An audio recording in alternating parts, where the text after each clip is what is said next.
Praise the lord. ఎలా ఉన్నారు? చాలామంది నాకు శోధనలు ఎక్కువైపోతున్నాయి, నేను విశ్వాసంలో స్థిరంగా నిలబడలేకపోతున్నాను, ఆత్మీయతలో సరిగా నిలబడలేకపోతున్నాను, పడిపోతున్నాను లేస్తున్నాను, పడిపోతున్నాను లేస్తున్నాను, ఎందుకు నాకు ఇలా జరుగుతుంది, ఎందుకు నిలవలేకపోతున్నాను? బయట చాలామంది నేను చూస్తున్నాను, వాళ్ళందరూ కూడా ఆత్మీయతలో బలంగా నిలబడగలుగుతున్నారు, స్థిరంగా ఉండగలుగుతున్నారు, స్థిరమైన విశ్వాసం కలిగి ఉన్నారు.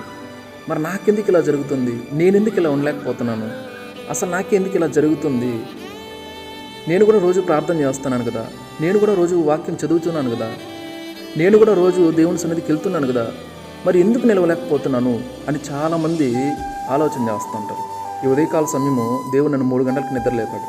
లేచినప్పుడు ప్రార్థన చేసుకుని వాక్యం చదువుతుంటే దేవుడు నాతో ఈ మాట చెప్పాడు అనమాట. ఏమంటే, హెబ్రీయులకు రాసిన పత్రిక 4వ అధ్యాయము 11వ వచనంలోకి వస్తే, కాబట్టి అవిధేయత వలన వారు పడిపోయినట్లుగా మనలో ఎవడునూ పడిపోకుండా ఆ విశ్రాంతిలో ప్రవేశించుటకు జాగ్రత్త పడదాము.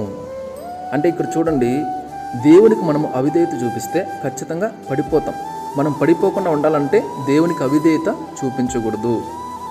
మనం ప్రార్థన చేస్తున్నా, వాక్యం చదువుతున్నా, ఏం చేస్తున్నప్పటికీ కూడా దేవుని విషయంలో అవిధేయతగా ఉండకూడదు.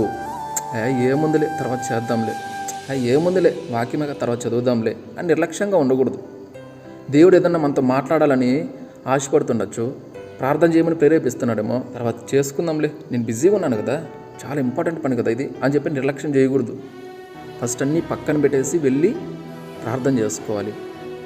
దేవునికి నువ్వు ఎంత విధేయత చూపిస్తావో అంత బలంగా నువ్వు ఎదుగుతావు, ఆత్మీయతలో నిలబడగలుగుతావు, స్థిరంగా ఉండగలుగుతావు అన్నమాట. Praise the Lord. ఇప్పుడు నీకు అర్థమైందా నువ్వు ఎందుకు స్థిరంగా ఉండలేకపోతున్నావు, ఎందుకు విశ్వాసంలో వెనకబడుతున్నావో, ఎందుకు పడిపోతున్నావో లేస్తున్నావో, ఎందుకు అలా అయిపోతుందో అర్థమవుతుందా? కాబట్టి ఈ ఉదయకాల సమయం ఇంకా నేను ఆలోచించి దేవునికి అవిధేయత చూపించకుండా విధేయుడుగా ఉండు, విధేయురాలుగా ఉండు. ఖచ్చితంగా దేవుడే నిన్ను నిలబెడతాడు. నువ్వు నిలబడగలుగుతావు. విశ్వాసంలో బలంగా నిలబడి దేవునికి మహిమకరంగా నువ్వు జీవించగలుగుతావు. Praise the lord.